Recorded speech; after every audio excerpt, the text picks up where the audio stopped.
Hôm nay 30 tháng 4, mùng 1 tháng 5 thì mình sửa soạn đồ, vừa 10 giờ rồi, dễ muộn.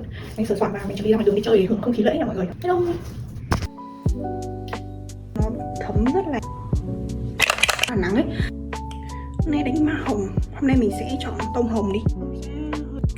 Mình đánh son hồng luôn nha. Hơi ối dề nha.